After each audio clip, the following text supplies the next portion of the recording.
नमस्ते गुरुजी। जय गुरुजी महाराज। जय गुरुजी साथ संगत जी। मल्टीलिंगुअल ग्लोबल सेवादार टीम अब सबका हार्दिक स्वागत करती है। संगत जी, आज हम एक बार फिर धन्य हो जाएंगे गुरुजी महाराज की ब्लेस संगत और संगत राहुल अंकल जी की पुस्तक गुरुजी लाइफ एंड स्पिरिचुअलिज्म का 21वां सेशन हम लोग आज सुनेंगे। चैप्टर 8 में से जो सेशन है इसका नाम है the great Indian spiritual tradition. इसका फर्स्ट पार्ट लास्ट वीक हुआ था, उसका जो रिमेनिंग पार्ट आज होगा। आज के सेशन को पढ़ने वाले जो हैं रीडर प्रमोद जैन जी हैं और इनका साथ देंगे डॉक्टर अरूप मित्रा। मैं प्रमोद जैन जी का परिचय देना चाहूंगा। Pramod Jain ji, a dedicated Sangat, was connected by Guruji Maharaj since last 8 years. On personal front, Pramod Jain ji is a retired additional chief secretary of government of Jammu and Kashmir. Currently, he is chairman of State Administrative Reform Commission of Arunachal Pradesh. He is also a distinguished poet, author, and a public broadcaster. संगत जी, इसके साथ मैं doctor Arup Mitra जी के बारे में बताना चाहूंगा। Doctor Arup Mitra ji came to Guruji Sharan during his empire state.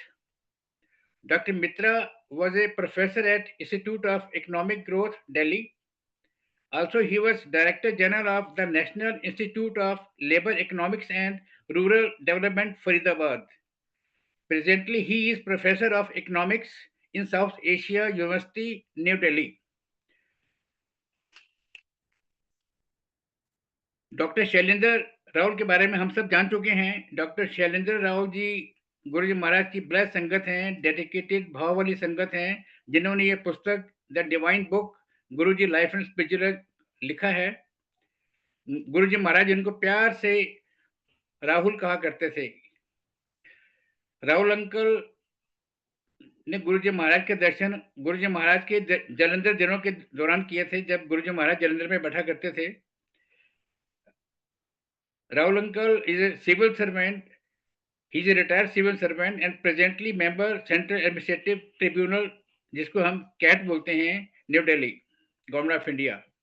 संगत जी, ज्यादा समय न करते हुए मैं प्रमोद जैन जी से रिक्वेस्ट करूंगा, प्लीज अपने आप को अनम्यूट करें और सेशन को इनिशिएट करें। ओवर टू यू पीके जैन जी। जय गुरु जी।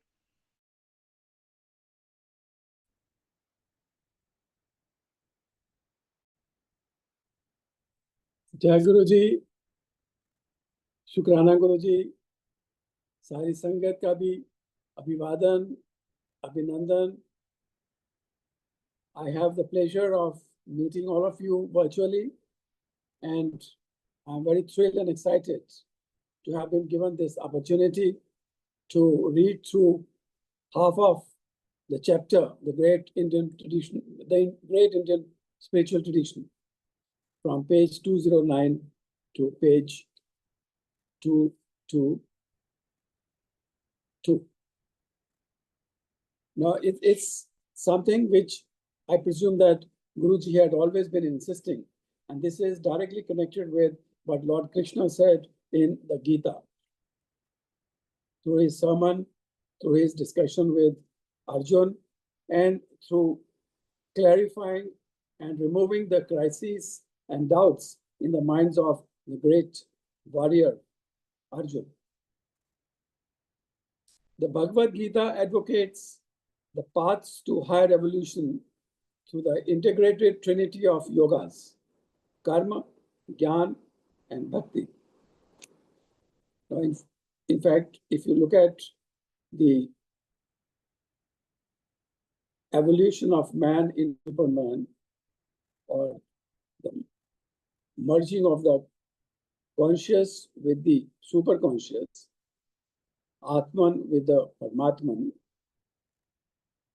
as we all know, is commonly talked about also. There are various ways and various methods. Karma Yoga, Jnana Yoga, Bhakti Yoga. And as my friend Chabilendra Raul has very beautifully elucidated. All these three items or approaches need to be and can be very beautifully integrated.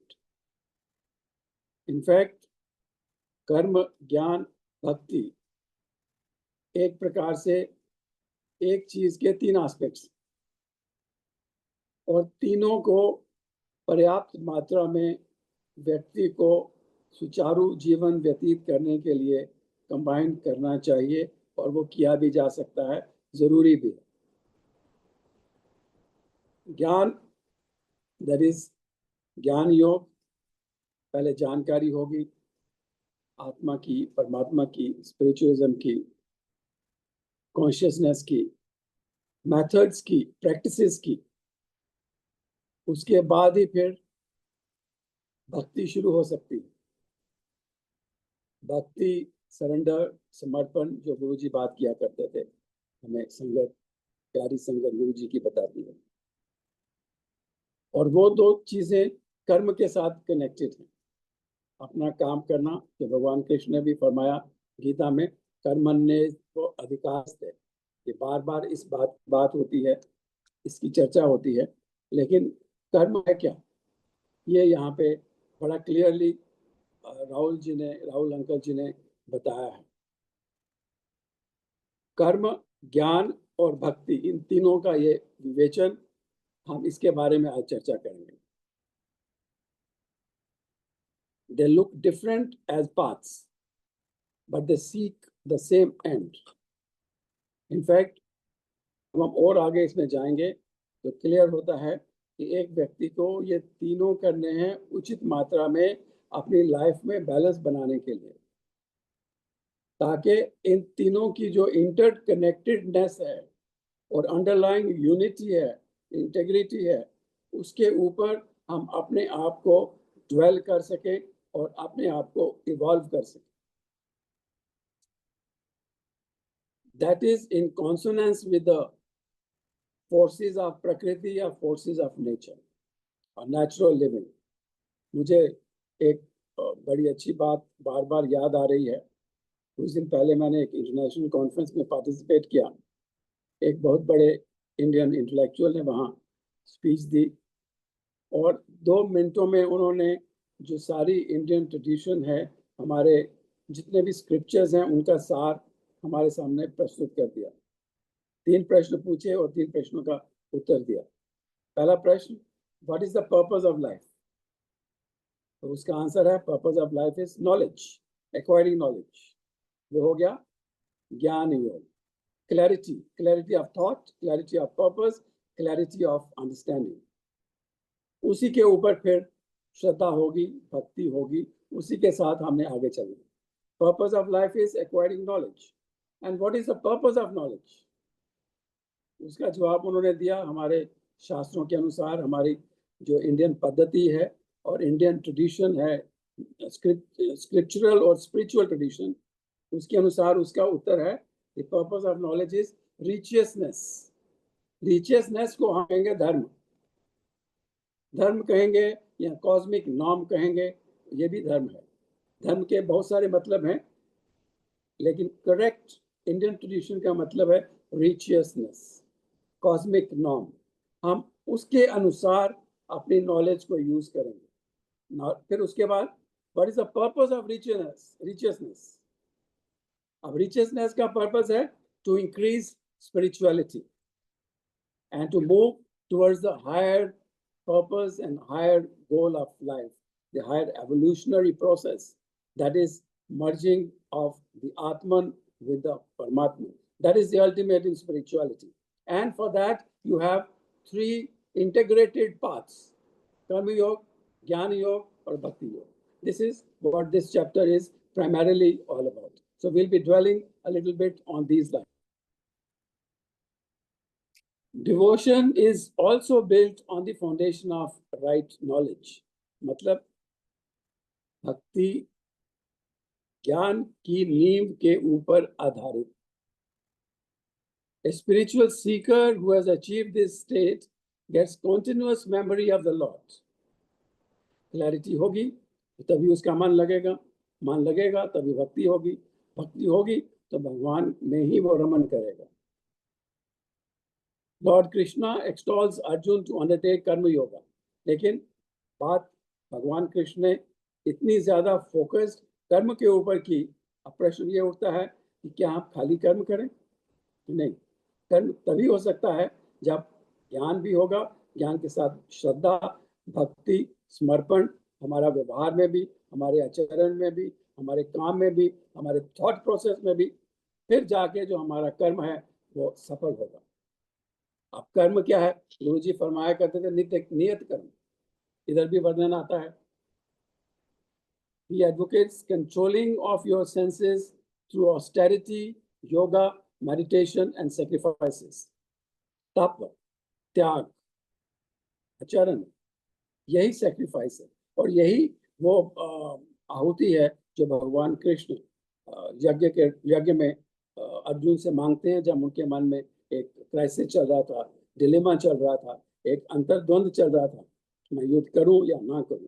और वही राहुल जी कहते हैं, गुरु जी जो फरमाया करते थे कि हमें अपने इस अंतर्द्वंद से अगर बाहर निकलना है तो हमें अपना नियत कर्म करना। नियत कर्म वो है which is fixed for us, not by caste, not by birth, but by our profession, by our nature, by our liking, by our understanding, by our consciously acquired responsibility. वो है नियत कर्म which can fluctuate here and there from individual to individual and it is not fixed. Caste system हमारी संस्कृति का हिस्सा नहीं है, this is a misinterpretation. हाँ, लेकिन ये है कि जो व्यक्ति जिस काम के लिए सुटेबल है उसके अनुसार जो प्रोफेशनल कोड ऑफ कॉन्डक्ट है वो उसको निभाना चाहिए। अगर अर्जुन राजा हैं, राजा की जिम्मेवारी है, राजा का दायित्व है, योद्धा है, तो उनको प्रजा की रक्षा करने के लिए अपने भी जान निछावर करनी पड़े तो करनी पड़ेगी। वो है उनका नियत कर्म, the prescribed duty, and that is the Karma. ये समझने की बात है, ये इसमें बड़ी क्लैरिटी के साथ और बड़े ससिंक्ट तरीके से वर्णन किया हुआ।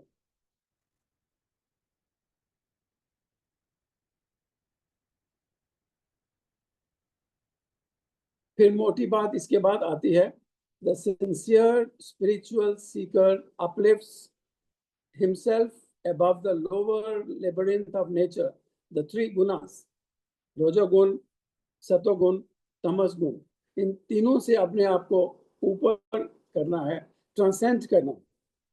इनको दबाना नहीं, दबाने से वो शांत नहीं होंगे, लेकिन इसको कॉन्शियसली अपने तप, त्याग, मेडिटेशन और controlling the senses, concentration on आत्मन, इन सारी चीजों से उनके ऊपर ट्रांसेंड करना है, and that is the spiritual path, the highest principle of the self.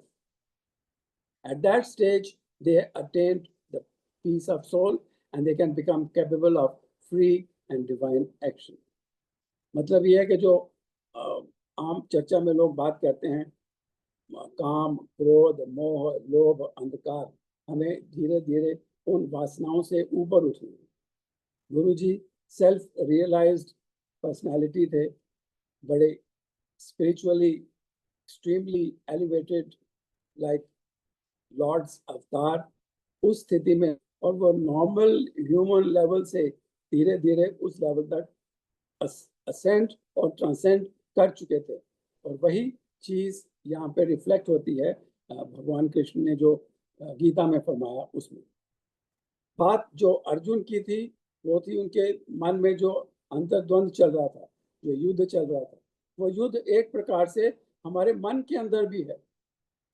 The youth in the Kurukshetra is within the individual.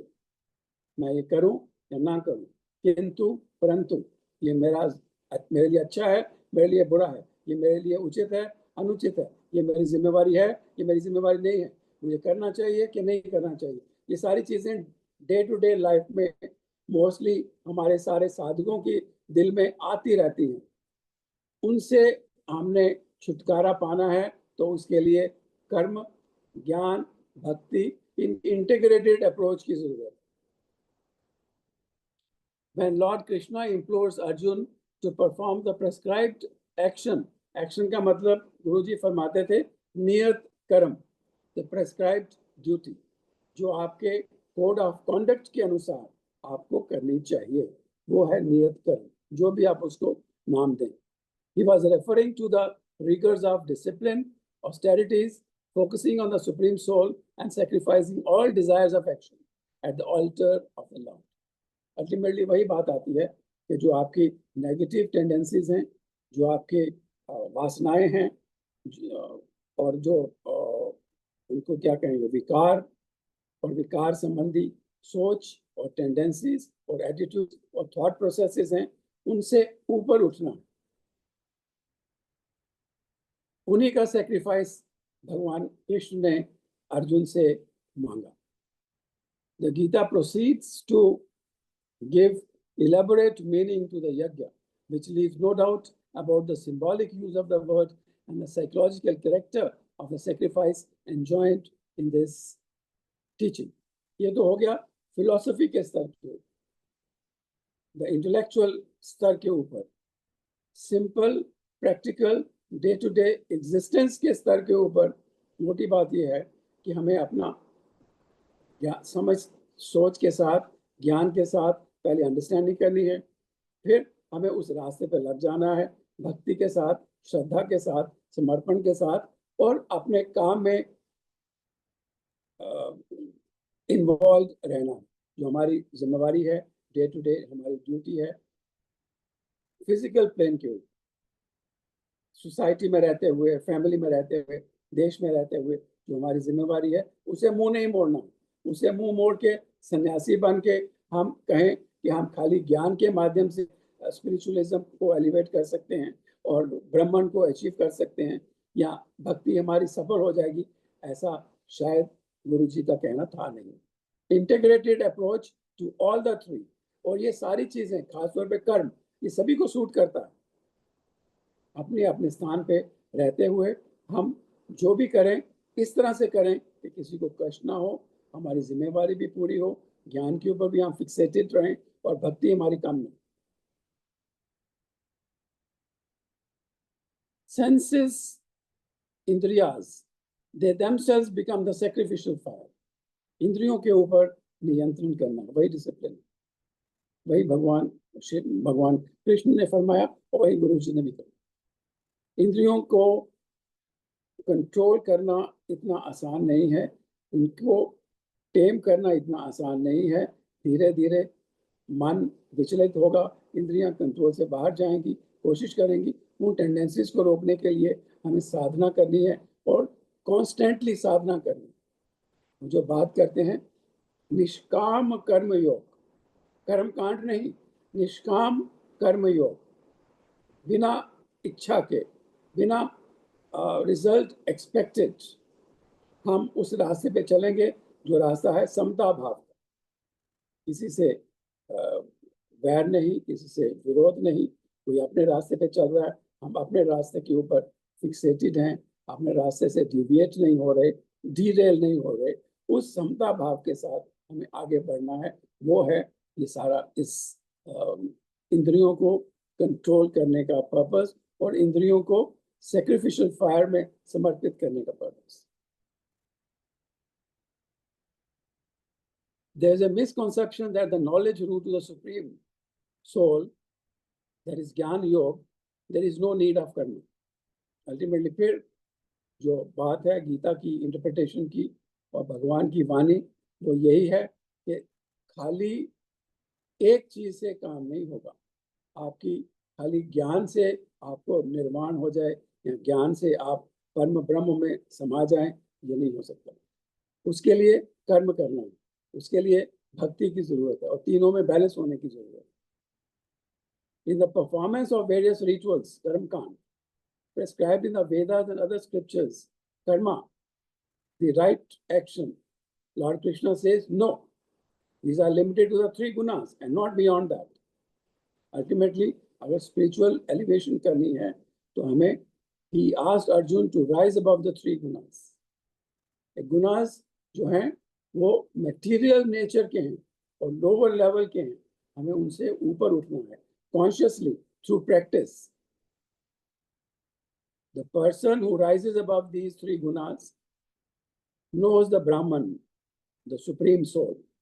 इन तीनों गुणों से ऊपर उठेंगे तभी हम जाके जो सुप्रीम सोल है, ब्राह्मण है, उनको हम पहचान पाएंगे, जान पाएंगे और उनको अचीव कर सकेंगे, उनके बीच साथ मर्ज कर सकेंगे. The Vedic rituals have utility for the lesser mortals. जो नहीं समझते हैं उनके लिए शायद थोड़ा सा यूटिलिटी होगी, थोड़ा उससे मटेरियल बेनिफिट हो सकता है, परेशानी में राहत हो सकती है, कठिनाई कम हो सकती है. But they may not be entirely useless also.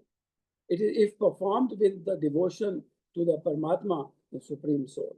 थोड़ी देर के लिए कुछ उसका बेनिफिट भी हो सकता है, but the ultimate objective of the spiritual evolution and the achievement of the super consciousness and the achievement and merger with the Brahman, that is different from the karma kand.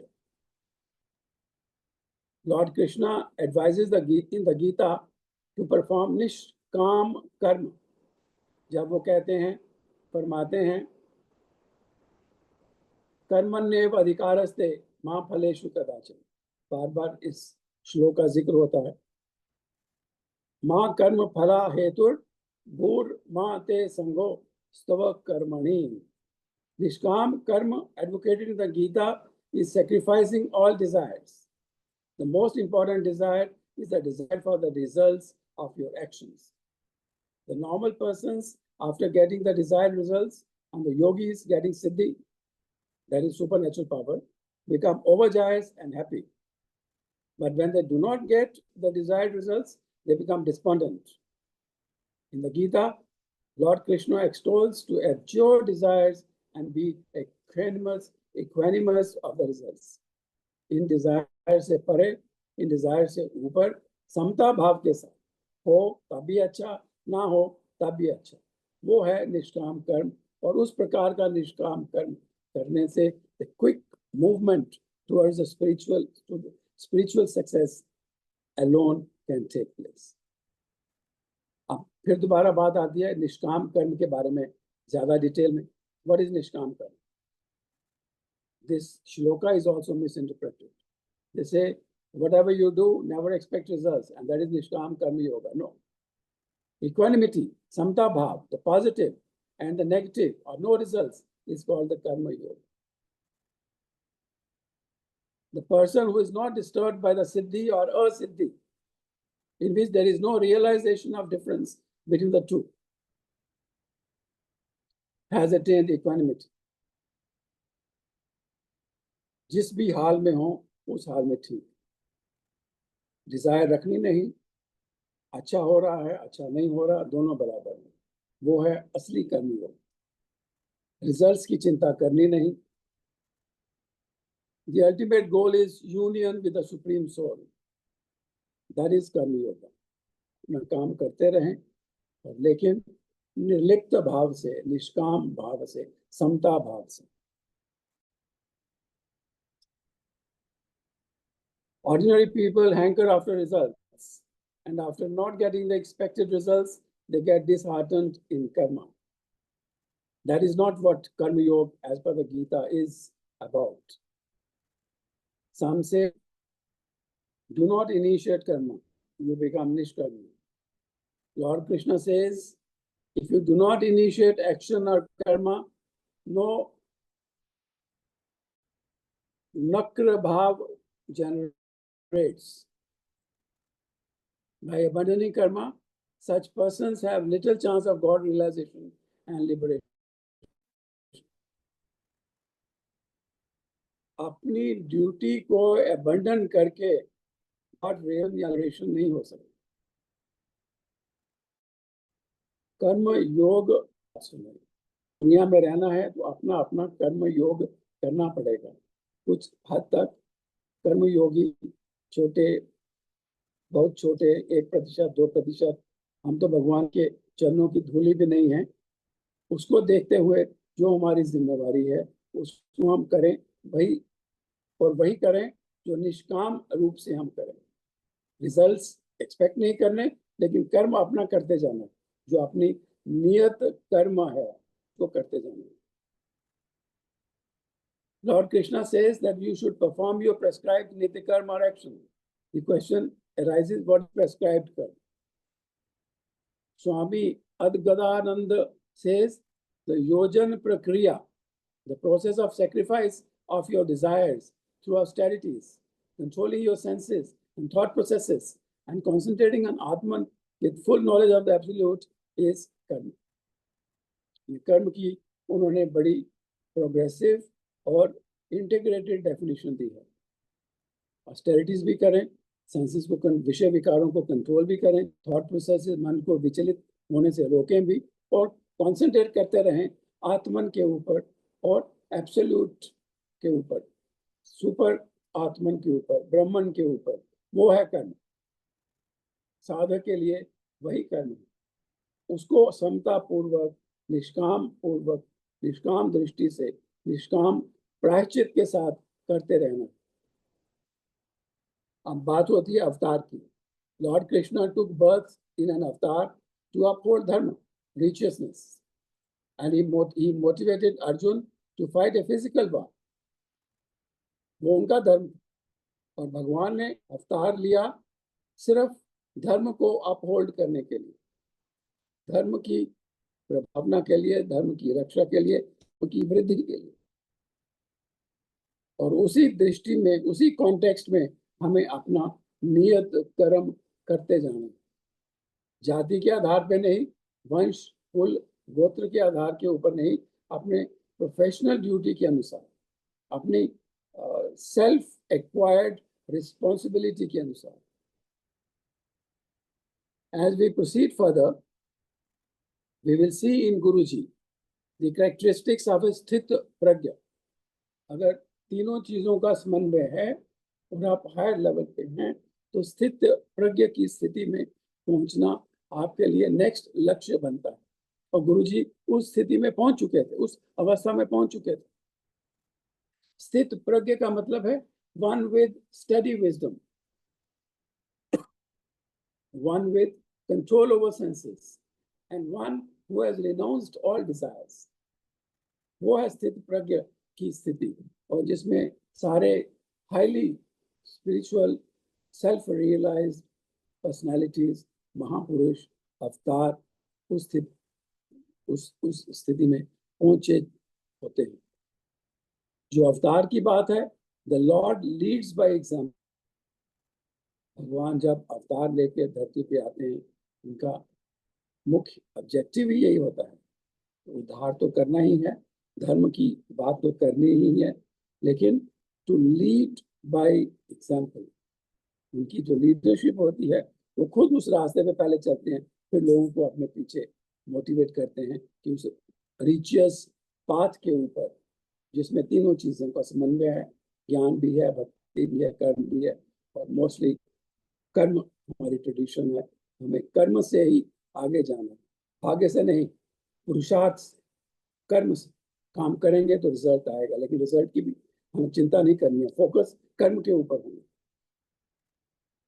यदा यदा ही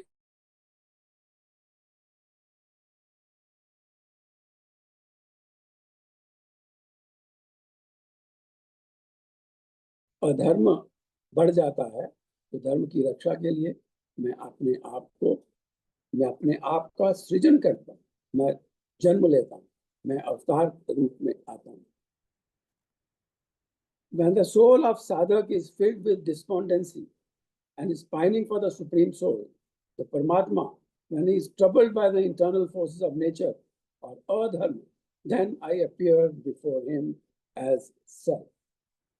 उद्धार करने के लिए अवतार का रूप धारण करके ब्राह्मण किसी रूप में आते हैं। ये भगवान कृष्ण का विशेष वचन। अथर्ववेद में लिखा है, This world is upheld by dharma. Dharma, that is the cosmic norm, जिसका हमने जिक्र किया, righteousness.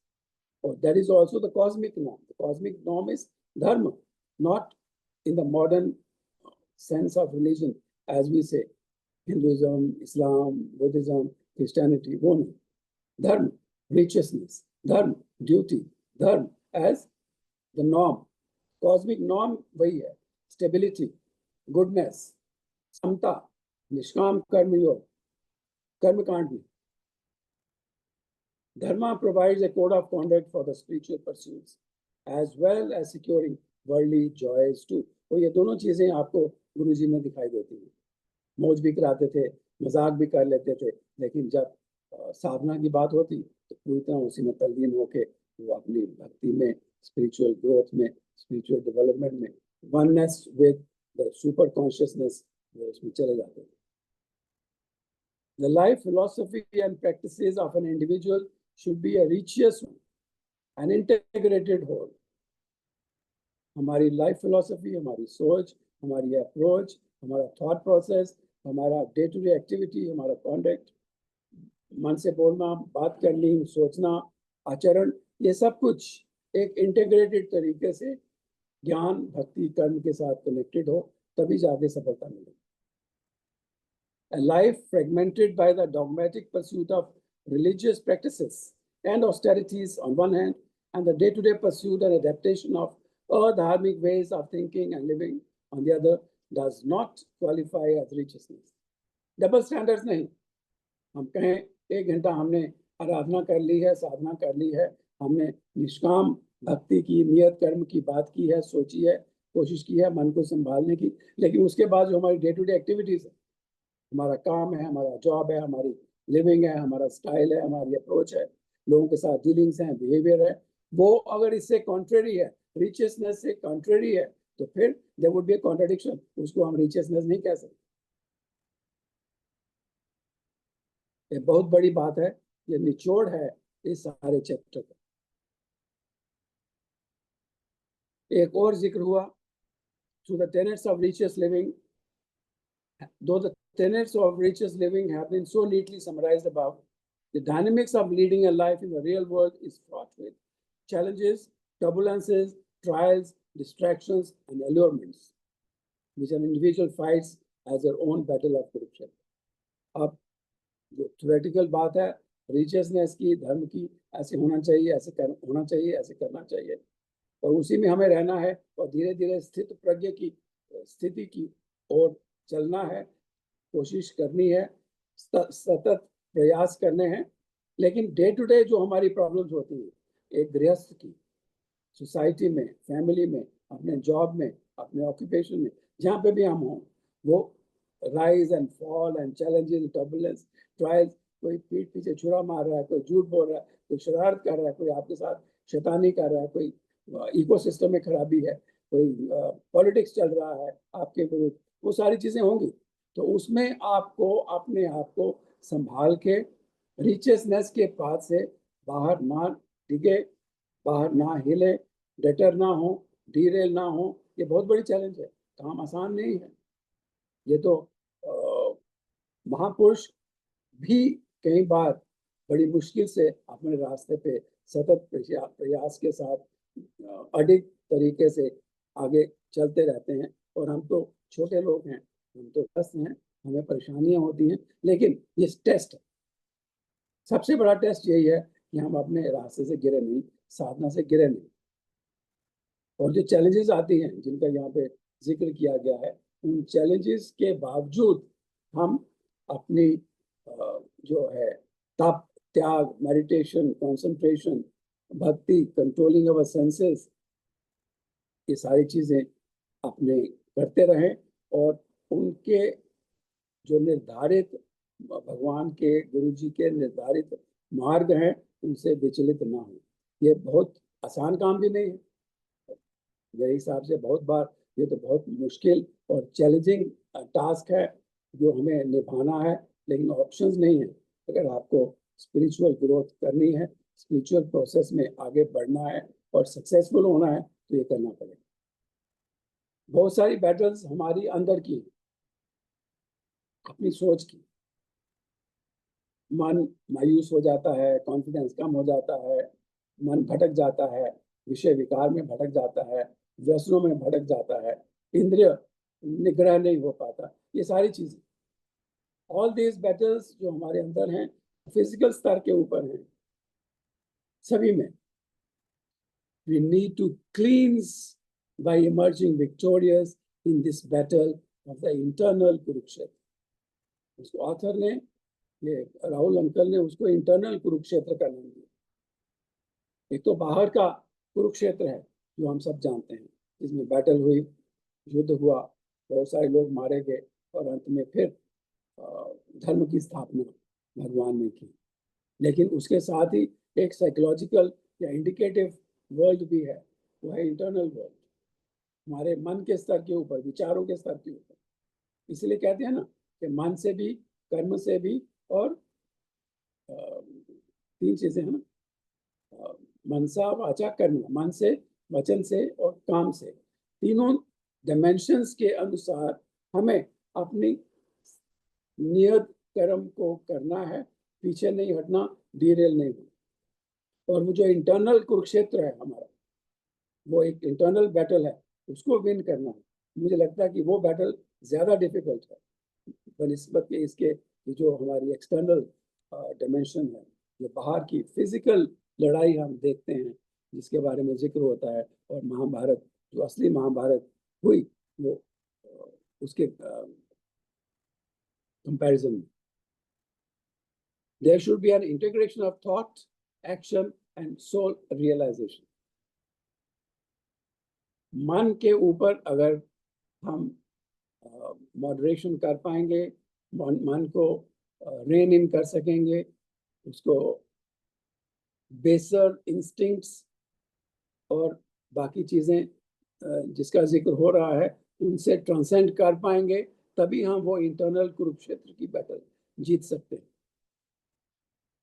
The dissonance among the three leads us to live a fragmented and hypocritical life.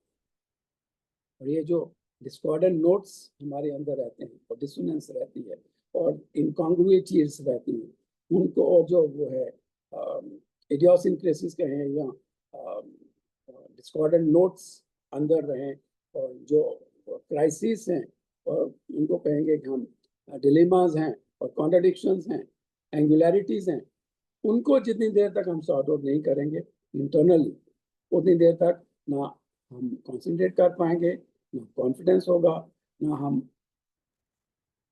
Physical plane के ऊपर, डे टू डे लाइफ के ऊपर और फिर स्पिरिचुअल लाइफ के ऊपर हम आगे नहीं बढ़ पाएंगे। There should be an integration of thought, action and soul realisation. The dissonance among the three leads us to a very fragmented and hypocritical life. और इसके लिए सतत प्रयास करने की जरूरत है। Rabindranath Tagore states in Gitanjali, leave this chanting and singing and telling of beads. Whom dost thou worship in this lonely dark corner of the temple with doors all shut?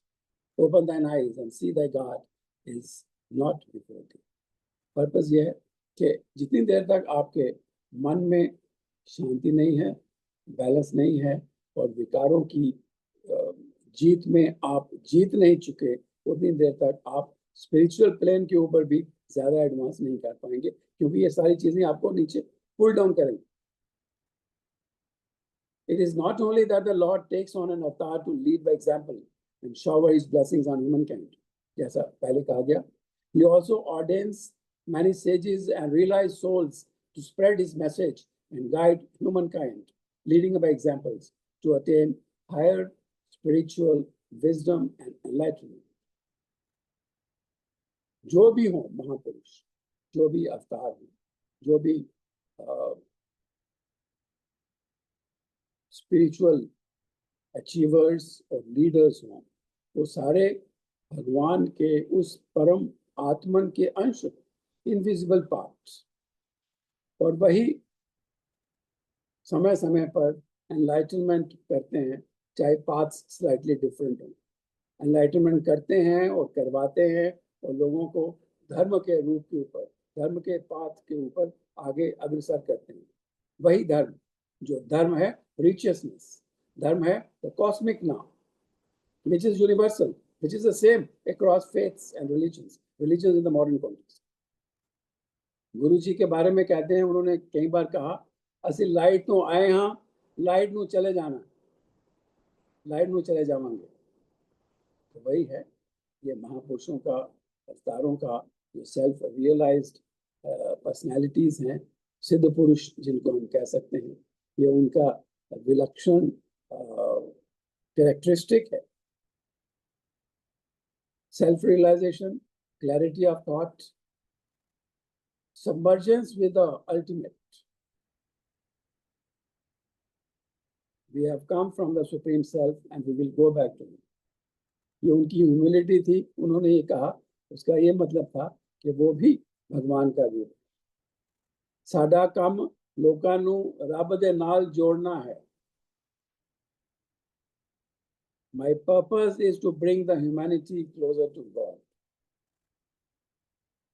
बड़े सिंपल शब्दों में गुरु जी बहुत ऊंची और गहरी बात करते थे। मेरा दुर्भाग्य है कि मैं उनको फिजिकल फॉर्म में मिल नहीं सका, उनके दर्शन नहीं कर सका, लेकिन जो कुछ उनके बारे में सुना है, पढ़ा है, जाना है, देखा है, उससे लगता है कि हाँ, वो इतने ज्यादा स्पिरिचुअली एडवांस थे और सेल्फ रियलाइज थे। एक एक शब्द में गागर में सागर वाली बात है। जे मैं एक भी बंदा रब पास पा देता, रब पासे पा देता, मेरा काम हो गया। If I am able to connect even one person with God, my mission is achieved.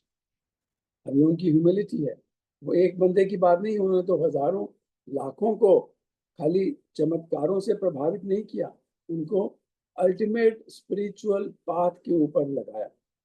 तो कहते हैं, जो पुरानी संगत है वो हमें सुनाते हैं, तो गुरु जी कई बार मजाक में कहते भी थे कि लोकी असली चीज से मेरे को मंगते ही नहीं। जो गॉड रियलाइजेशन है या सेल्फ रियलाइजेशन है या सुपर कॉन्शियसनेस है, उसकी बात नहीं करते हैं। सिर्फ लोग ये कहते हैं, हमें ये समस्या है, इसका निवारण कर दीजिए, मुझे ये चाहिए, ये मुझे दिला दीजिए, मुझे नौकरी चाहिए, मुझे प्रमोशन चाहिए, लड़का चाहिए, बेटी की शादी चाहिए, गाड़ी चाहिए, मकान चाहिए। वो तो उनके लिए बड़ी छोटी सी चीजें थी, और शायद वो इन चीजों के लिए अपना आशीर्वाद इसलिए देते थे कि लोग धर्म की तरफ लगे। जो असली धर्म है, स्पिरिचुअलिज्म है, जो अल्टीमेट पर्पस ऑफ लाइफ है, द ऑब्जेक्टिव ऑफ यूनिवर्स है, उसकी तरफ लगें, उनकी तरफ वो अपना ज्यादा ध्यान तभी दे सकते हैं जब वो डे टू डे प्रॉब्लम से मुक्त होंगे। इसलिए वो उनकी छोटी छोटी जो लोगों के लिए बड़ी चीजें थी, उनका परेशानियां थी, उनका समाधान देते थे। You can have the God realization, liberation or enlightenment if you have a sincere desire.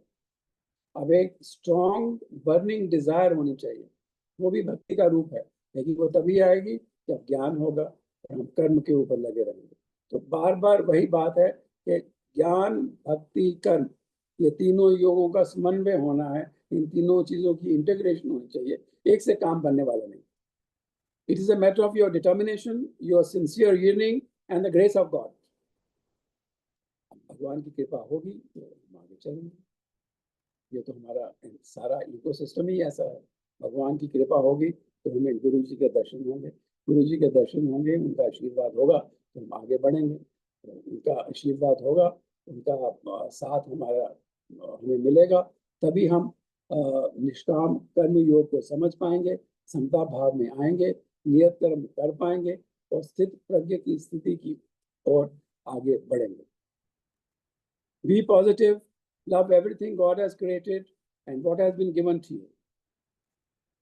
Empathize with all, जीव and निर्जीव, ये बहुत बड़ी बात है। आपने लिविंग बींग्स की तरफ भी प्यार और कंपैशन दिखाना है, सिंपैथी दिखानी है, किसी को अननेसेसरी तंग नहीं करना, और निर्जीव को भी, नॉन लिविंग जो चीजें हैं उनको भी डिस्ट्रॉय नहीं करना, हमें एनवायरनमेंट को भी डैमेज नहीं करना, हमें इकोलॉजी को डिस्टर्ब नहीं करना, क्योंकि सारी लिविंग और नॉन लिविंग चीजें इंटरकनेक्टेड हैं। All life is interconnected, even non living things हमारे साथ इंटरकनेक्टेड है। और हम नीड्स के ऊपर फोकस करें, लग्जरीज और कंफर्ट्स को रिड्यूस करें, जितनी हमारी जरूरतें हैं वो परमात्मा पूरी करेगा। This is the manifestation of ultimate. Undergo the discipline of body, mind and perform your day-to-day karma or duty like Arjun. अब ये देखिए दोबारा बात हो रही है discipline of body, mind, discipline of body and mind, and then नियत कर्म. डिसिप्लिन की बहुत जरूरत है. डिसिप्लिन नहीं होगा तो हमारे आचरण में, हमारे कर्म में, हमारे काम में, हमारी डे टू डे एक्टिविटीज में, हमारे बिहेवियर में, थॉट प्रोसेस में कमी रहेगी और फिर उसका इफेक्ट पड़ेगा रिचियसनेस के ऊपर, धर्म के ऊपर. Then you have the potential to, then alone you have the potential to realize the true Brahmasmi of Shiva.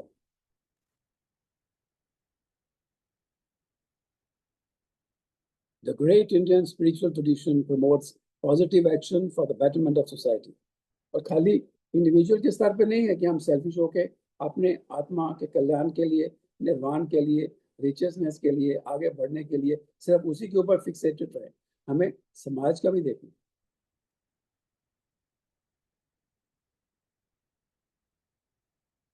The community, the group, for a positive and decisive action, that is also a part of niyat karma. To uphold righteousness, वो भी righteousness के आधार के ऊपर हमें करना. समाज के लिए, देश के लिए जो हमारी जिम्मेवारी है उसको भी नियत कर्म में शामिल करके हमें अपनी जिम्मेवारी पूरी करनी है, लेकिन रिचनेस को छोड़े बिना. जो साधक का मार्ग है, निष्काम कर्म होगा, अच्छा होगा, अच्छाई वाला होगा, जिसमें विकार नहीं होंगे, जिसमें विषय वासना नहीं होगी, वो मार्ग, the correct path, the right path, the righteous path. The Indian spiritual tradition enjoys the community or the groups for a positive and decisive action. अब एनवायरनमेंट अगर डिग्रेड हो रही है तो हमें उसके लिए पॉजिटिव एक्शन लेनी. अगर पॉवर्टी है तो पॉवर्टी रिमूवल के लिए भी हमें डिसाइसिव पॉजिटिव एक्शन लेनी है, अपनी कंट्रीब्यूशन करनी है और करनी चाहिए. That is a part of नियत कर्म. टू अपहोल्ड रिचियसनेस, जहाँ लोग रिचियसनेस के विरुद्ध जा रहे हैं, उसको नीचे गिरा रहे हैं, कम कर रहे हैं, चाहे वो ऑनेस्टी हो, पब्लिक लाइफ में इंटेग्रिटी हो, चाहे डिसिप्लिन हो, चाहे मर्यादा हो, चाहे एक दूसरे के साथ अच्छा बिहेवियर हो, वो सारी चीजें नियत कर्म में. If somebody says I am following karma, jnana, bhakti, but closes the eyes to the adharma, the vices, the evils that is prevailing in the society and the surroundings, they are failing in their duty to the Lord. बहुत बड़ी बात लिखी गई है. हमें खाली अपने इर्द गिर्द नहीं घूमना है, अपनी स्पिरिचुअल और बाकी अचीवमेंट्स के इर्द गिर्द नहीं घूमना है. जिस सोसाइटी में हम हैं, कम्युनिटी में हम हैं, उसमें जो कमियां हैं, विकार हैं, उनको भी दूर करने में हमें अपना योगदान देना है, और वो भी नियत कर्म का एसेंशियल पार्ट है. It is not a life of karma in pursuit of God. It is selfish abandonment of their niyat karma. Swimming along with the tide of the majority and selfishness is not niyat karma. Selfishness is not niyat karma. और majority जो कर रही है, चाहे अच्छी परंपरा है, अच्छी ट्रेडिशन है, शादी में करोड़ों रुपए खर्च कर रहे हैं और हम भी कहते हैं कि हाँ ये रिवाज है, चलो करो. दिस इज नॉट नियत कर्म. गलत है, आपकी आत्मा कहती है गलत है, तो उस गलत, चाहे वो मेजॉरिटी कर रही है, उस गलत काम, परंपरा, ट्रेडिशन, रिवाज, रीति के साथ हमें नहीं चलना. हमें उसको भी सुधारना है, वहां पे भी पॉजिटिव कंट्रीब्यूशन अपनी देनी है. वो है नियत कर्म का हिस्सा.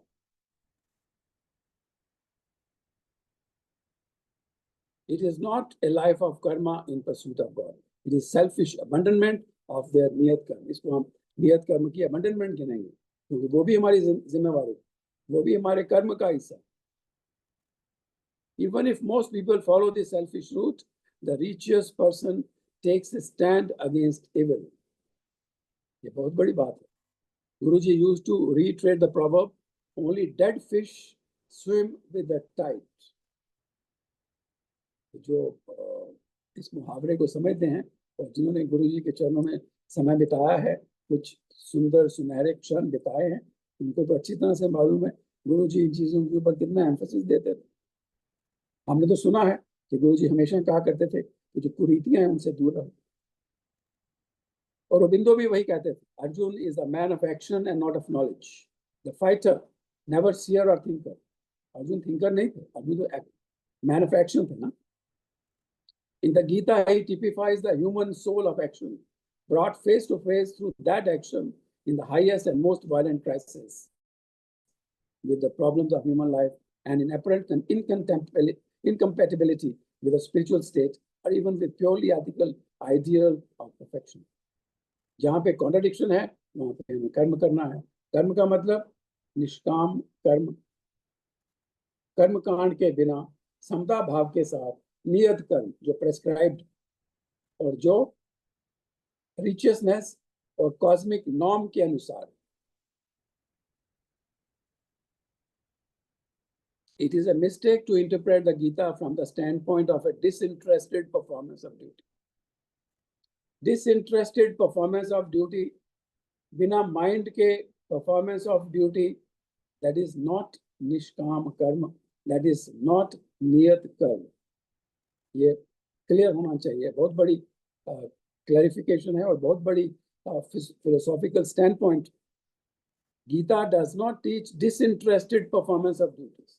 Enlightened performance of duties होनी चाहिए, इसलिए ज्ञान योग की आवश्यकता है। ज्ञान होगा तो कर्म ठीक होगा। ज्ञान का मतलब अवेयरनेस, जरूरी नहीं कि आपने स्क्रिप्चर्स पढ़ने। ज्ञान का मतलब awareness, understanding, positivity, clarity.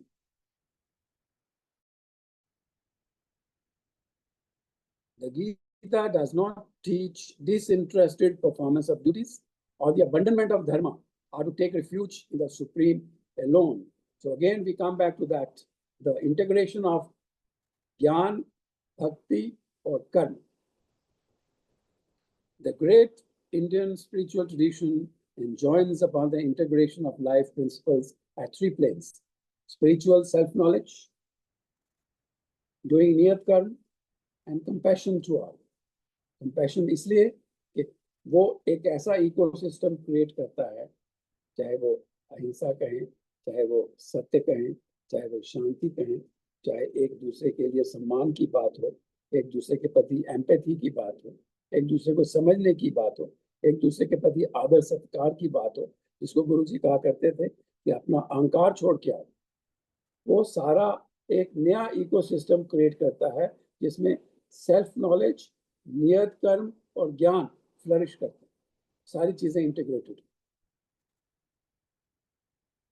The universal spiritual tradition of this great land is expressed in the prayer to the Supreme Lord to ensure peace for everybody. हमारी तो ये ट्रेडिशन रही है कि सभी लोग सुखी रहें, खाली मैं नहीं, खाली मेरा परिवार नहीं, खाली मेरी कम्युनिटी नहीं, खाली मेरा मोहल्ला या गांव नहीं, सारा यूनिवर्स, सारा देश में नहीं, सारा universe.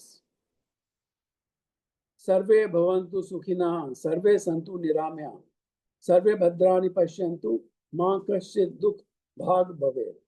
Om Shanti, Shanti, Shanti. May all become happy.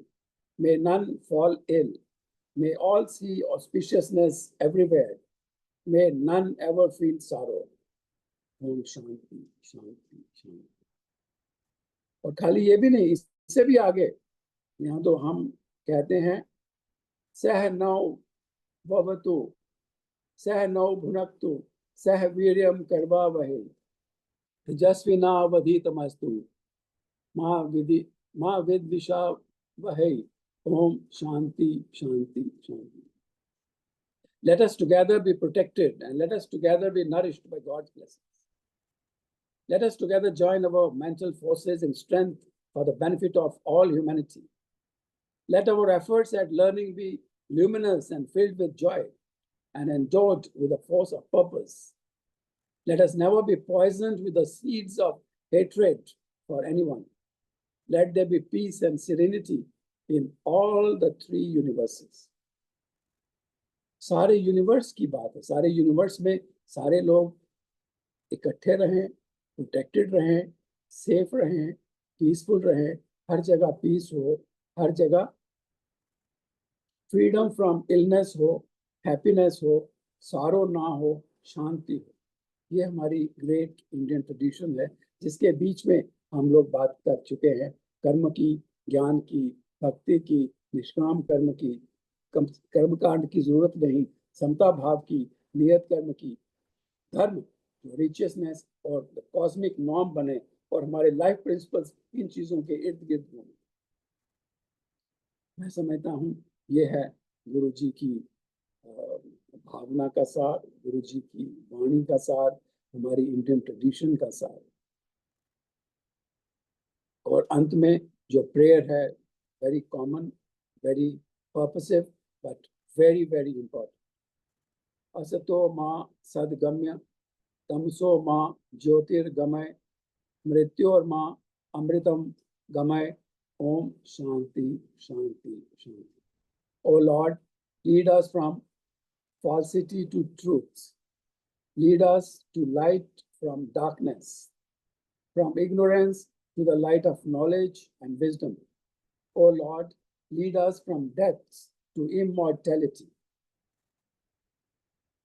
through the purity of purpose.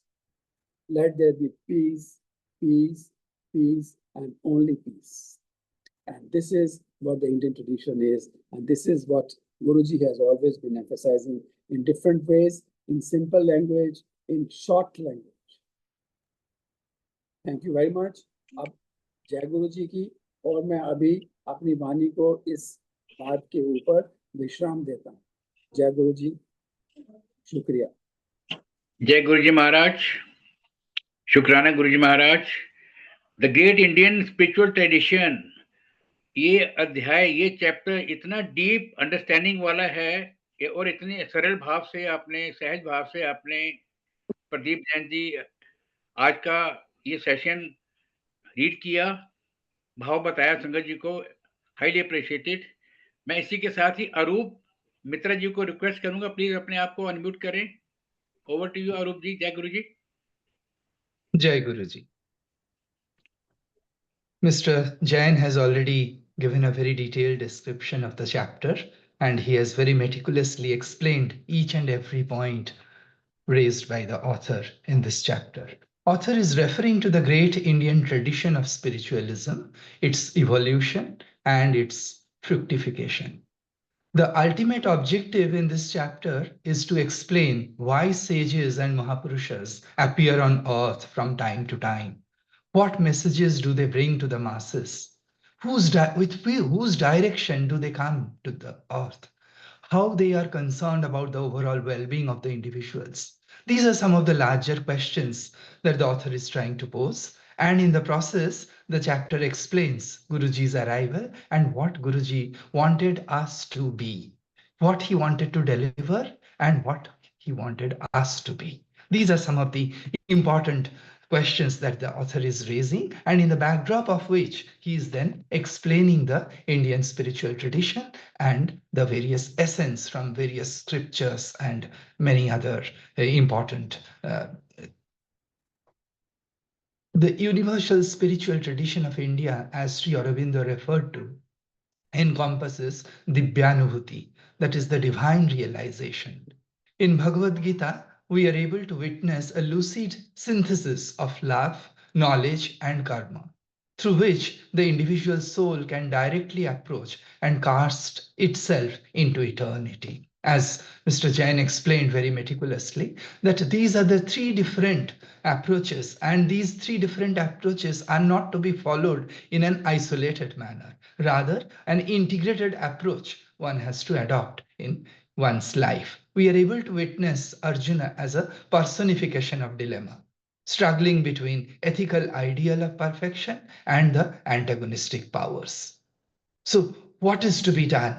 I mean, one is being torn between these two forces, and how one would rise above all these conflicts. And these conflicts are taking place not just in the external world. These conflicts are within us. Kurukshetra exists within an individual also, and not just in the outer world.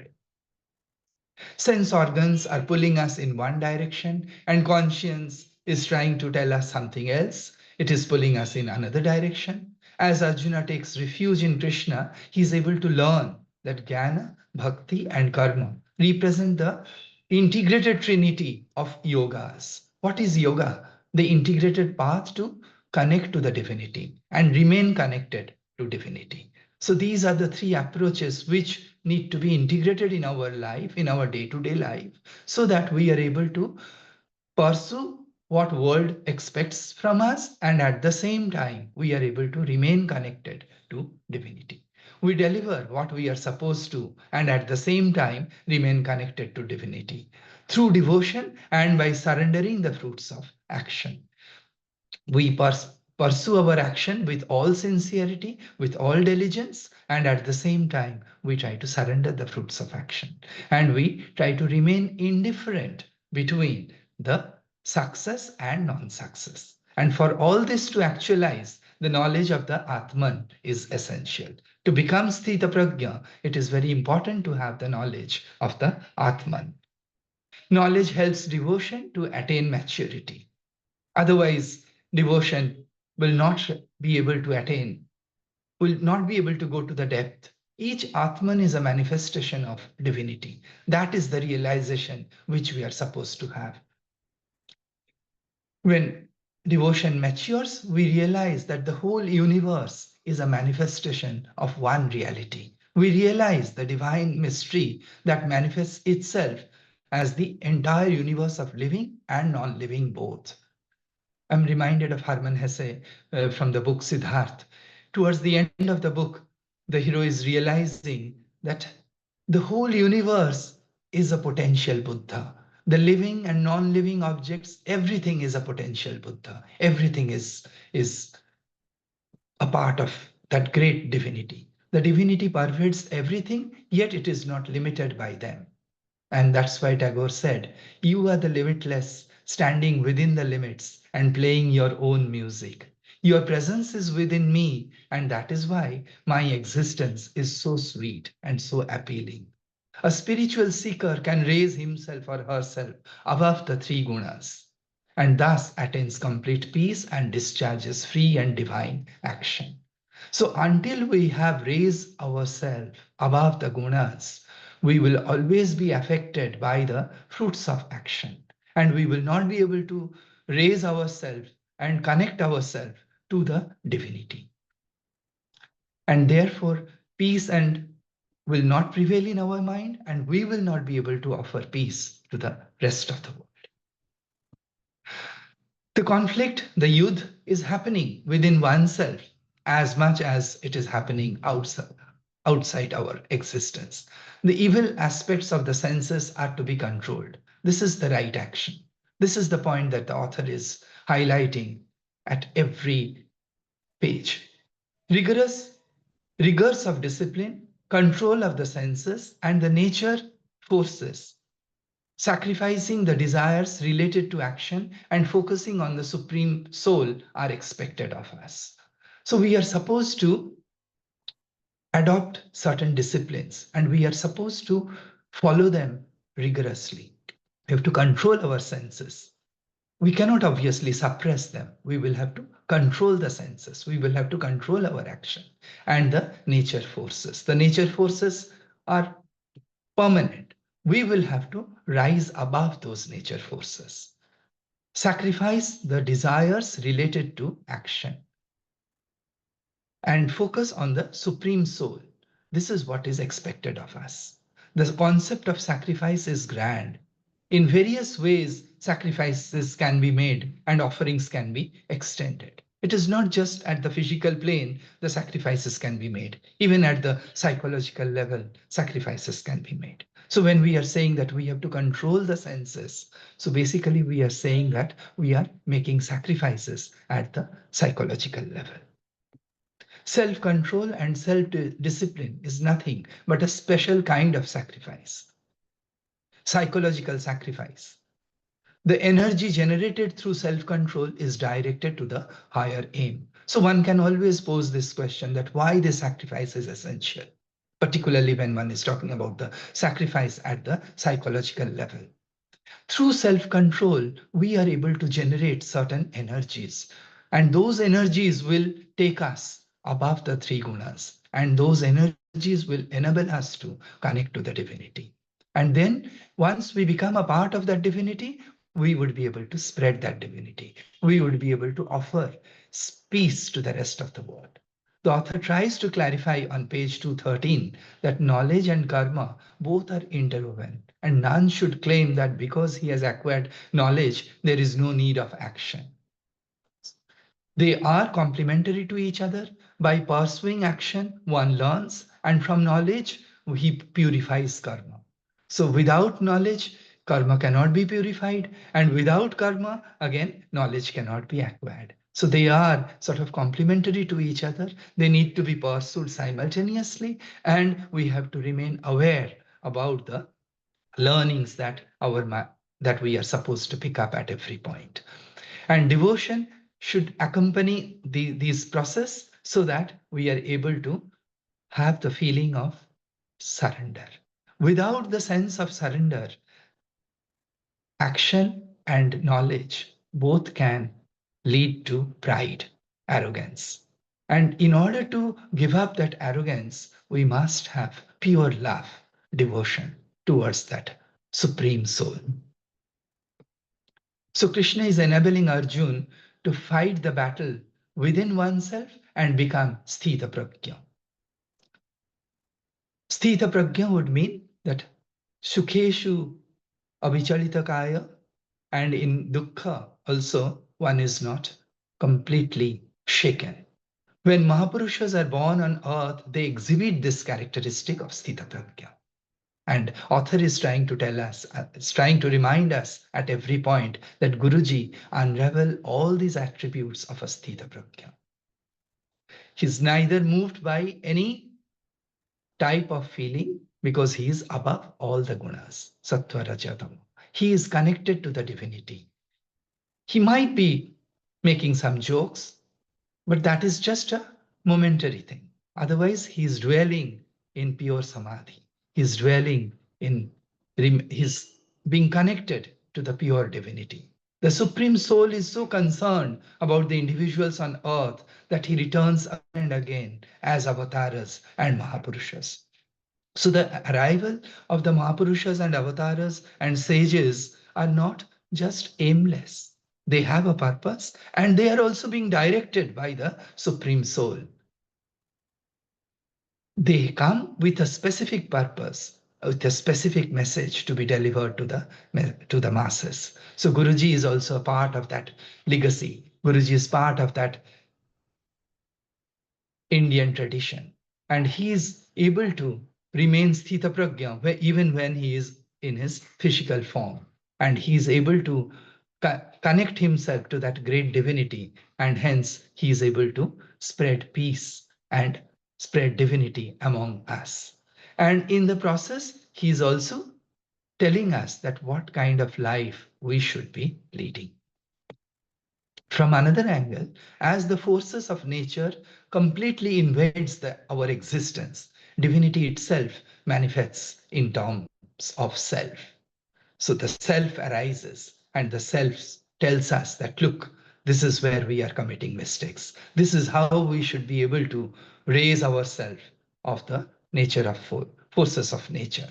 This is how we should be able to go above the three gunas.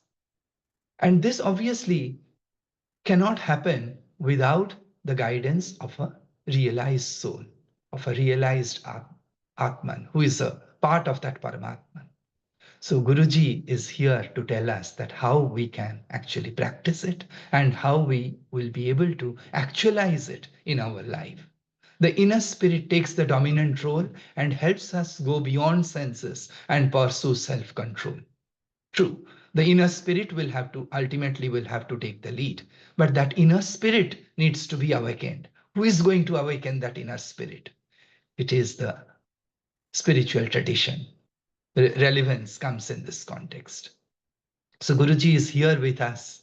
We are fortunate that we could interact with him in all possible manner.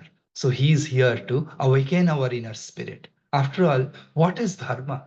It is the path of righteousness and living one's life according to certain positive codes of conduct. The author very meticulously explains these points. I'm not repeating because Mr. Chen has already elaborated on these points at length. It helps live a life of contentment. If one poses this question that why do I have to follow these principles? Why do I have to lead a life with positive codes of conduct?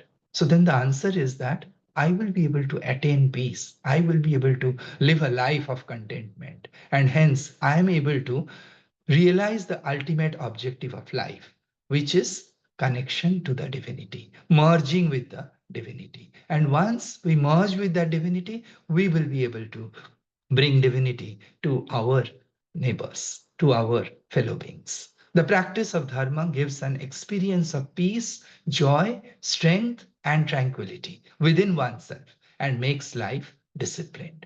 So here I think the answer lies that we will be able to experience peace, joy, strength, and tranquility. And through that tranquility, we will be able to realize that others are also a part of that supreme divinity. We are not different from each other. One super consciousness exists, and we are all part of that super consciousness. The author reviews extensively the scriptures, views of the ancient sages, Puranas, epics, and the life and work of the great spiritual luminaries in order to elucidate what is dharma and what is righteousness. The battle of Kurukshetra, as I mentioned, is going on within each of us. The Lord is concerned as the true knowledge and practice get covered by the dust of delusion.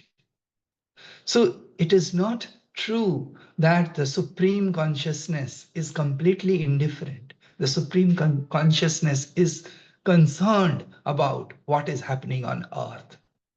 So therefore, in his direction, the galaxy of sages, Mahapurushas, avatars arrive on earth, and they are trying to deliver the message of what the Supreme Consciousness wants us to be.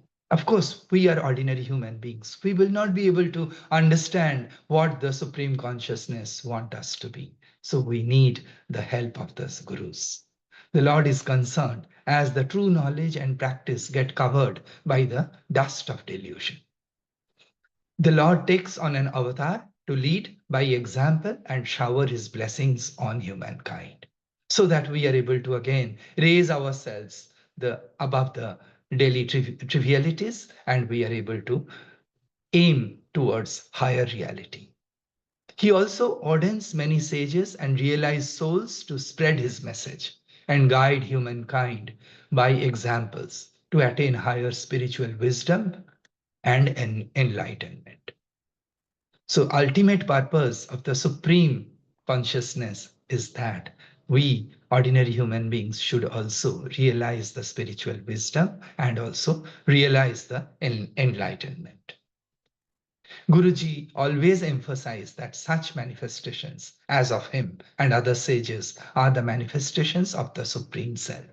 So it is with the direction of the Supreme Self, all of them have arrived on earth. They take human forms to spread the message of the Lord and lead human beings, lead a better society closer to God, so that we are able to raise ourselves above the materialistic approach that we have been following, and so that we are able to go closer to the divinity. Guruji used to say, we have come from the Supreme Self and will go back to him. Our purpose is to bring the humanity closer to God. If I'm able to connect even one person with God, my mission is achieved. So this is the ultimate objective of the realized souls, of the Avatara Purushas, of the Mahapurushas. And why do they come to earth?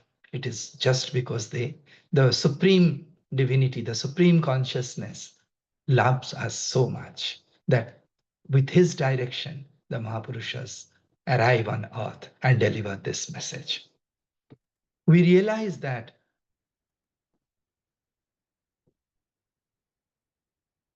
We realize that belongs to the great legion of realized souls, and we took the human form to guide mankind to realize God. This is what Guruji is saying.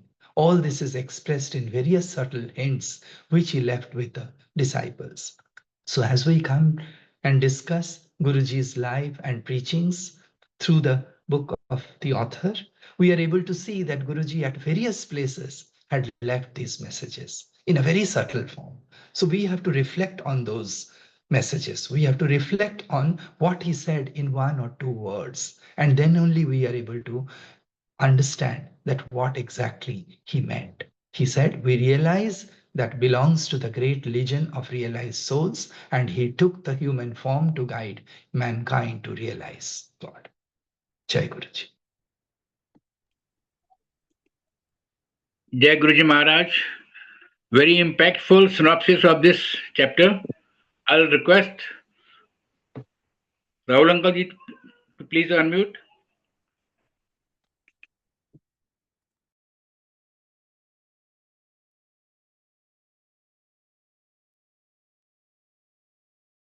जय गुरु जी। जुड़े हुए सारे संगत को नमस्कार। आज मेरे दोनों साथी प्रमोद जैन एंड अरूप मित्र इस चैप्टर की जो पोर्शन उनको दिया गया था 222 पेजेस से काफी तरीके से सही ढंग से एनालिसिस किया। क्वाइट भावपूर्ण भी था, intellectually stimulating and spiritually enlightening. मैं लास्ट सेशन में बताया था कि because of a paucity of time I will tell about my, you can say, post analysis comments regarding the chapter in this session. Before embarking upon that analysis or my comments, I'll give a real life dilemma also we are facing every day. Why we should follow a spiritual path? इस chapter में और जो analysis किया गया by both the reader and the interventionist, we have got certain kind of enlightenment regarding that. Normal question होता है कि why I should believe in God? Why I should follow a spiritual path? Somebody says, no, I don't believe in God. The others say, yes, we believe in God. तो ये जो दोनों position है, what is the rationale behind these positions? Some people say कि as per the modern scientific way, I can't believe in God. Nothing is far from truth than this. I'll give 2 examples. The first one is by some incident by Dr. S. Somnath, the ex-chairperson of Indian Space Research Organization. After the successful launch of Chandrayaan-3 and the landing of the Vikram lander at a point on the moon, which we call Shiv Shakti point, Dr. Somnath visited a temple, and the social media was agog with comments. How can a scientist visit a temple? What is the blind belief he is having? He is pursuing science and same time he is visiting temples. So some journalist asked Dr. Somnath, how you rationalize your visit and believe in God, and approaching scientific methods to send the spacecraft to moon. Beautifully, Dr. Somnath said, I visit my many temples and I read many scriptures. So I try to find the meaning of our existence and our journey in this cosmos. So it is part of our culture that we are all built to explore, find the inner self as well as the outer self. For the outer, I do science. For the inner, I come to the temples. Here, going to temple is a metaphor. Don't literally interpret that only going to temple you can connect with God. As we have already discussed, Guruji has said so many times in so many ways that you need not to go to temples or to a church or Gurudwara to find God. God is everywhere. So the connotation or the meaning of this example is that Dr. Somnath was simultaneously pursuing science and spiritual path. It is not detached or independent of each other. Now let us come to the second example. This is the dialogue between Rabindranath Tagore and Einstein. In our first session, I gave a little bit of an example of this dialogue. This dialogue took place in Berlin in 1930 when Rabindranath Tagore, who is a Nobel laureate in literature, went to meet Einstein, who is also a Nobel laureate in physics. And you all know his fundamental theory of relativity. So the dialogue, I will just quote a part of this dialogue. Einstein asked, do you believe in existence of an independent reality outside of human perception? Tagore said, no. Reality is a human construct. That means human beings, we have constructed the reality in a particular manner. It exists only because we perceive it.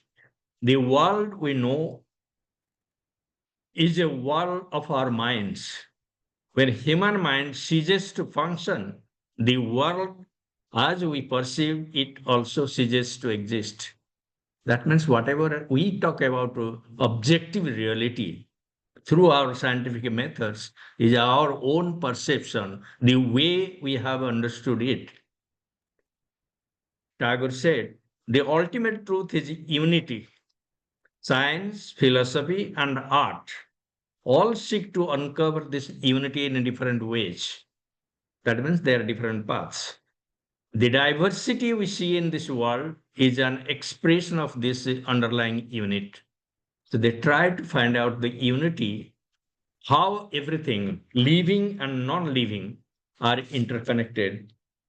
That Mr. Jain was also analyzing, and he said, because the whole universe is a manifestation of the Lord, we cannot destroy the environment or the ecology, as everything is a part of God and everything is God's creation.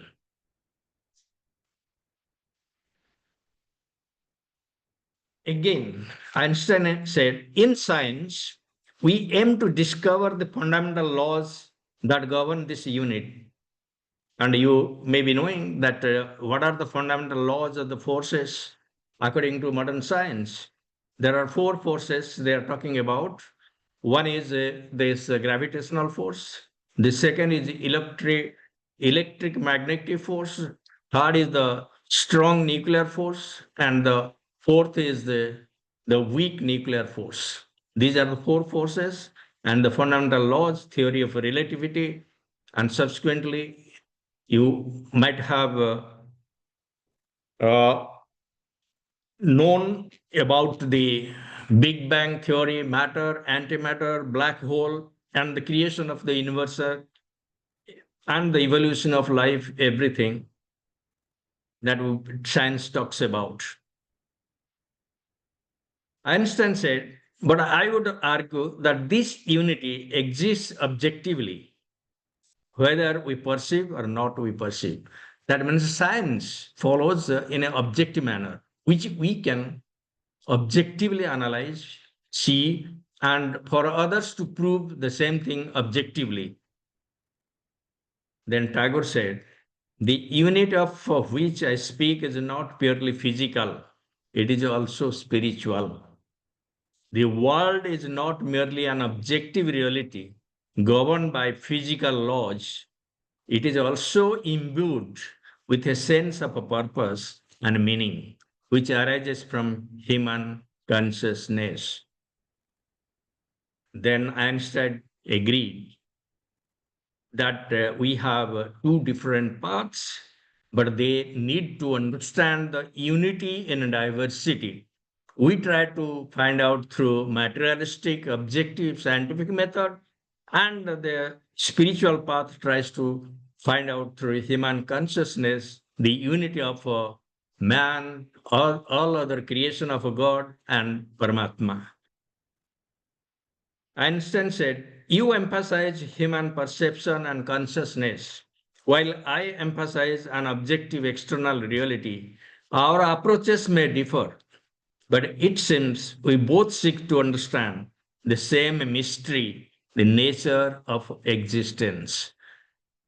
Tagore said, indeed, the pursuit of a truth, whether through science or spirituality, leads to the same goal, a deeper understanding of the universe and our place in it.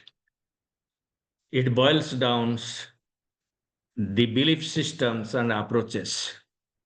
Reliance on modern scientific methods prove or accept anything is also based on belief that scientific methods are superior. As we have said in our first session, scientific methods are inadequate in matters which are not confined to manifested gross and subtle materials. That means what we can see, feel, touch, understand. We will elaborate in the subsequent sections that how this is different in the spiritual way.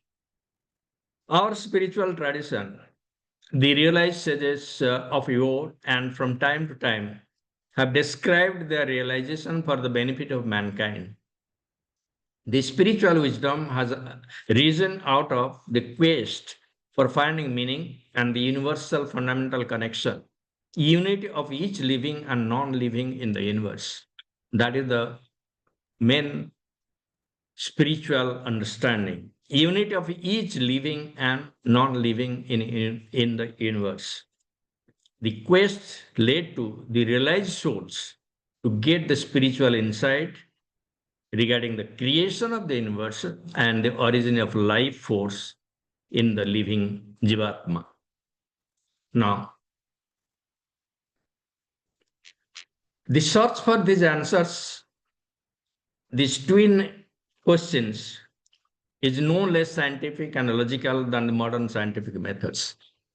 कहने का मतलब है कि अगर spiritual way में we are trying to find unity between the living and non-living, God, Jivatma and Paramatma, the way we understand or try to understand and the way we posit it, it is no less logical and no less scientific. So just telling that you follow a spiritual path, you believe in God, that means you are unscientific, and it's a blind belief is nothing but true. That is the point I want to emphasize, that leading a spiritual life, believe in God, believing in a spiritual way is also logical. So this realization has come through ages by our ancient sages, starting from the Rig Veda, the Upanishads, Bhagavad Gita, and it has been simplified in many Puranic literature. This is what we try to express in this chapter, synthesizing the sayings of our great spiritual leaders. The origin of a universe according to the spiritual principle, you all know, it has been explained both in Rig Veda and many other places. But the best hymn or sloka in this regard is Nasadya Slokta. The Nasadya Sukta already, I think in the previous session, Colonel Amitav Shastri has briefly mentioned, but I will detail it for the benefit of the listeners. This Sukta is a part of the Mandal 10, or you can say chapter 10 of, and it is 129th sloka of that chapter of Rig Veda. And it starts like this. There was neither non-existence nor existence then, neither the realm of space nor the sky, which is beyond. What starred? Where? In those protection. There was neither death nor immortality then, no distinguished sign of night or day. That one breathed, windless, by its own impulse. Other than that, there was nothing beyond. Darkness there was at first, by darkness hidden, without distinctive marks. This all was water, that which, becoming by the void, was covered. That one, by force of heat, came into being. Who really knows? Who will here proclaim it? Whence was it produced? Whence is this creation? Gods came afterwards. With the creation of this universe, who then knows whence it has risen? Whether God will created it or whether he was mute, perhaps it formed itself, or perhaps it did not. The supreme Brahman of the world, all pervasive and all knowing, he indeed knows.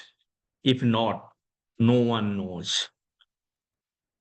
The interesting interpretation of this sukta or the hymn is not only it speculates, but also gives a probable answer to these quests regarding the origin of the universe and origin of life. It states the one cycle of creation of the universe from a state which cannot be described as existent or non-existent, when there was no light nor darkness, no birth, death cycle or immortality, but from heat of a tapas of the Supreme Lord, and from his intelligent will, and from the eternal space filled with water, the cycle of creation of the universe might have been due to his intelligent will. The universe unfolds through the will and awareness of Brahman, emphasizing interconnectedness of the divine and the cosmos. That means we, in our spiritual postulation, we say that both the living, non-living, the what we see, what we cannot see, which is hidden, everything are interconnected, and it has come from the supreme soul. That is the unity in diversity. These speculative queries led to further clarification by other sages in other suktas to state that creation is seen not as a singular event, but as a continual process, reflecting the dynamic nature of the universe. This is embodied in the cycle of creation, continuation, and destruction of the universe. Here comes the cycle of Mahakalpas, Kalpas, Pralaya, Manvantars, and Yugas. That I need not elaborate. This has been described in various Purans and other texts. The concept of cycles of creation, that means it is not created once. That our scientific principle says that the universe was created through the event called Big Bang, and that means it was once created, but it is not like that. Our spiritual leaders, they say that this is a cycle of a creation. There are cycles of creation, continuation, and creative destruction. That means there is a constant tension between chaos and order. Creation emerges from the chaos, and Supreme Soul establishes the cosmic principle, which has been described as a Rita in Rig Veda, highlighting the dynamic process of maintaining cosmic balance. When the creation, continuation, and destruction is over, it is all darkness and water all around. The Supreme Soul, the Param Brahm, through his divine consciousness and intelligent will, contemplates to create again. This is how the cycle of creation, continuation, and creative destruction goes on. So this is our spiritual conception that we are created by the intelligent will of God and from the supreme super consciousness of the Paramatma. The concept of Hiranyagarbha that has been mentioned in the scriptures gives the concept that we are from the same unitary source, that is Param. The metaphor of the cosmic egg, that is Hiranyagarbha, has been interpreted differently by various texts that we need not go into this. Now, let us come to the life force. Okay, the universe, living and non-living, were created by God, by His intelligent will. But Paramatma, Parambrahma, created the subtle elements, like you can say, the gross elements, which are called the Panchabhut. Again, I need not talk about what are the Panchabhuts. This is space, air, fire, water, and earth. But from this combination of these elements, how the life came into being, has the science able to tell us definitely what created life? No. They say it is given. By evolutionary process, the supreme living being, that is the human being, has evolved over a period of time. That is their concept. But how initially the life force came? It is what we say it is God's own creation. So this answer has not been given by modern science.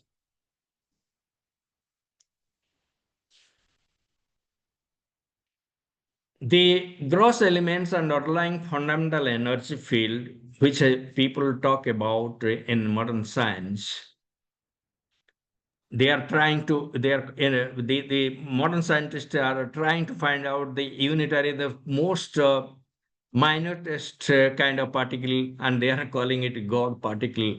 Even the element called boson, you can say micro or mini element is also, they are telling boson, that God particle. But they have not come to conclusion or definite answer regarding origin of life force. This is the wonder of the creation and life. The material diversity and underlying cosmic unit have put our faith in God. That's the reason we should believe in God. Science is not an answer to that. The manifested universe gives the wonder of the creation and makes us realize the all-pervasive, all-powerful, and all-knowing Paramatma in our daily life at each and every moment. From this beautiful concept comes the eternal nature of Atma, and the veils of the Prakriti are the material essence which engulfs the soul.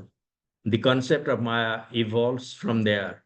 And in this chapter, by citing the teachings of Lord Krishna in Gita, we try to find out how to get out of these veils of Maya. Taking action to develop the state of awareness of one's true identity and to understand the illusory nature of Maya is known as striving for moksha. our spiritual tradition believes that there are principles and practices as a means to moksha. This is the entire theme in this chapter, where we have quoted the Bhagavad Gita and given examples of spiritual avatars of Lord who have shown us the spiritual path through the integration of right knowledge, that is Jnana Yoga, right action, Karma Yoga, and proper devotion, Bhakti Yoga. It has been postulated by following our own spiritual tradition that spiritual trinity of right spiritual knowledge, right action, and devotion gives a foundation for dharmic or righteous living, leading to a better society. It enjoins upon us to contribute our might to a better world by leading a spiritual way of living. That is the reason behind to lead a spiritual life. This provides a moral foundation for a better world. The pursuit of science and spiritual path creates a void or a nullity of moral principles and often leads to a world full of misery, mindless destruction, deceit, arrogance, and sufferings. So it is better to be spiritual than non-spiritual. As the examples of Dr. Somanath and the dialogue between Tagore and Einstein show, spiritualism and scientific pursuit can go together. One is not at the expense of other. Citing the examples of our spiritual tradition and the life and spiritualism of Guruji, we have emphasized that organized religious practices, ritualism, blind belief do not fall under the category of a spiritual path. As Guru Nanak says, and our revered Guruji extols, the trinity of a kirat karo, ban ke sako, and nam japo resonates with the unified and integrated approach of Jnana Yoga, Karma Yoga, and Bhakti Yoga. This is the spiritual path. This is the positive and a better way of living, a spiritual way of life, and a spiritual journey through living as ordinary human beings. So this is the message we are getting from this chapter. I think at this stage, I should stop. I thank profusely both Mr. P.K. Jain and Dr. Arup Mitra for giving excellent exposition and analysis to the chapter. I'm thankful to Suresh Vasan uncle for giving opportunity to us and to try to expose and analyze the book through this book reading sessions. And I also thank all the Sangha who are part of today's book reading and analysis. Jai Guruji.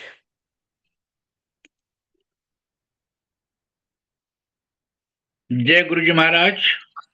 We all have witnessed another memorable, impactful session today. बहुत ही गहरे गहरे भाव अब आने वाले दिनों में संगत जी जो सेशंस हैं वो बहुत ही डीप मीनिंग वाले हैं. नेक्स्ट सेशन कमिंग सैटरडे को होगा गुरु तत्व will be read by Colonel S.K. Joshi uncle and he will be supported probably by Gopal Sethi uncle ji on 15th of November coming week. Guru Maharaj की तरफ से Vasan uncle, please. Maybe also come in Internan also. Okay. हमने इसलिए probably बोल दिया. Maybe come in and we'll just see. So अभी हम सब ग्लोबल संगत की तरफ से गुरु महाराज की तरफ से प्रमोद जैन जी आपका बहुत बहुत धन्यवाद. आपके इतने भाव से आपने आज का जो इम्पैक्टफुल सेशन है वो भाव विभोर होकर पढ़ा. आप कवि भी हैं, आप में वो कवि हृदय है. अरूप मित्रा जी का बहुत बहुत धन्यवाद. Dr. Arup Mitra is also a poet. Okay, I was not informed about him. Anyways, We are blessed to have poets in this group, apart from Akash Sethi uncle. So, गुरु परिवार की तरफ से आप सबका बहुत बहुत धन्यवाद. Thanks a lot Rahul uncle ji, आपका डेडिकेटली सेशन में कंटिन्यूसली भाव देने के लिए. और मुझे मालूम है कि हर सेशन के लिए गुरु महाराज आपसे कितनी मेहनत करवाते हैं. अभी शाम से ही आप नेक्स्ट सेशन के लिए, आपके जो सेशन है उसके लिए आप कंटेंट ढूंढ के बना के गुरु संगत के लिए, किसके लिए? गुरु संगत के लिए डेडिकेटेड. बहुत बहुत आभार आपका गुरु संगत की तरफ से. इसी के साथ ही गुरु महाराज जी से हम आज्ञा लेंगे. जय गुरु जी. शुक्राना गुरु जी.